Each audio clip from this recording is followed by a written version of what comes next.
says hello. David, your turn. How are you today, pal? Okay?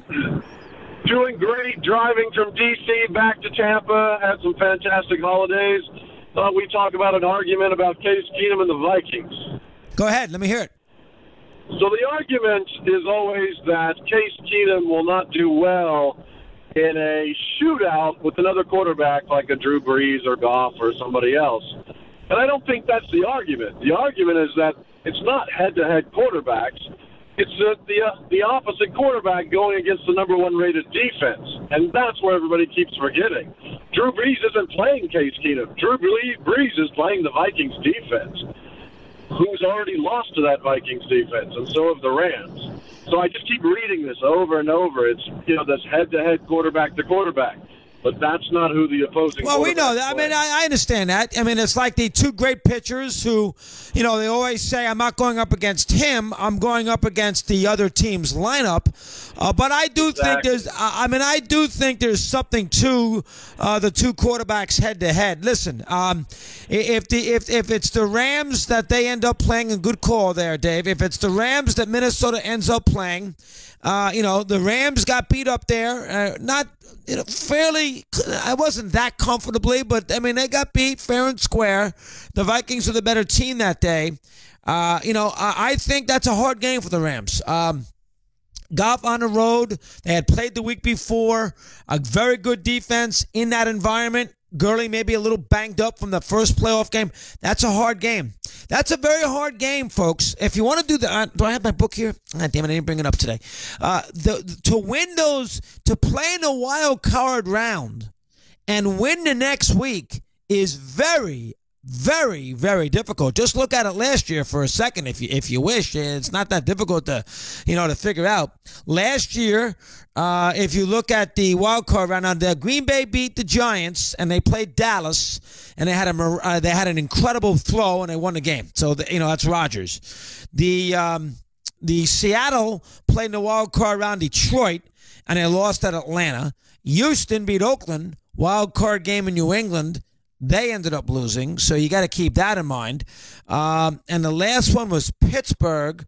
And who did they beat in the first round last year at home? They beat the Chiefs. Pittsburgh had to play in a wild card round, and they won. So last year, I proved wrong. Two of the teams played on a wild card weekend and came back and won the next week. That's a very good percentage. The year before that, if you look, I'd have to go back and look the year before. Denver beat Carolina. Carolina was a 1 seed. They beat Arizona, which was a 2 seed. So they played in the championship game. And Denver beat the Pats, and the Pats were the 2 seed. So nobody got out of the round the year before. But I think it's very difficult to win that wild card round and then advance. It's not that easy to do that. Last year, 2 out of 4 did. Now listen, the Steelers played the Chiefs, who never won a playoff game, and obviously Aaron Rodgers did what he did. Glenn in Philly, and he's aboard. He's on Mad Dog Unleashed. Glenn, good afternoon. How are you today? What do you have for me? Quick before I get to my Eagles point, Pat Summerall, I think you got to put on that list. I mean, we discussed Pat. He only, he's got 3 sports. He's got the NFL, he's got golf, and he's got tennis. He doesn't have the other sports. He doesn't have college basketball. He doesn't have the NBA, and he doesn't have MLB. Emberg, Michaels, and Gowdy have 2 of the 3 big sports. Summerall does not. Right. That hurts him a little bit. Gotcha. Go ahead. Gotcha. So as far and real quick, also, I think you're right about New England. I tell you who they don't want to play: Baltimore. Baltimore always gives them fits. We've talked about it. You're right. You're right about that. Baltimore has beaten them twice up there in the postseason. They could have won another time. Lee Evans dropped a touchdown pass. Remember that in the end zone, which would have won the game. Then they missed the field goal. Baltimore has played very well against them. Almost beat them the year that New England was undefeated. So you are 1,000% right, Glenn. That's a tricky game. 100%. Go ahead. And then as far as my Eagles, Carson Wentz obviously is gone, right? And I think that his MVP status should still be up there when you look at the way that Foles played last night, right? You should see how valuable he was. Now, as far as an Eagles fan goes, though, we're playing with house money right now, right? They're going to have home field throughout. Whoever they play, whether it's Case Keenum or Goff.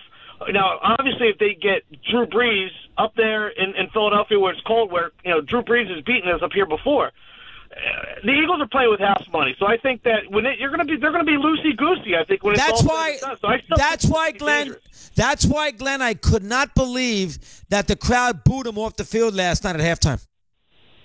Well, I hear you. I think that everybody was kind of like in a malaise yesterday. The funny thing is, Doug Peterson let everybody, the coaches, the players, have like a extra long time with their families yesterday on Christmas. Usually he has the team at the stadium at a certain time for a Monday night game. He let the players and everybody stay at home a little bit longer. So maybe that kind of threw them off their schedule. Now, maybe that's why they were kind of, like I said, a little bit out of it yesterday. Maybe, Glenn, but they were up 7-0. It's not like it affected them early in the game. I'm not sure if I buy that. Foles was bad. And, Foles does not have the chemistry. We all saw that with his wide receivers. He wants to go to Selleck. Everybody was bad, though. Yeah, I understand that. But Coles, and good call, Coles wants to throw the ball to Ernst, and he wants to throw the ball to his tight end. And, he doesn't throw the ball to the wide receivers. They got issues, that team. I mean, it's a tough break for Philly, and they will get to a Super Bowl with this quarterback. And they'll win one with this quarterback. He's that good. But it won't be this year. They will not win a championship this year. Could they get to a Super Bowl? I wouldn't put it completely past them, but they won't win it all with this QB. Foles will not win those 3 games that he has to win. We take a timeout. We continue moving along well on a busy Tuesday afternoon. Stick with us.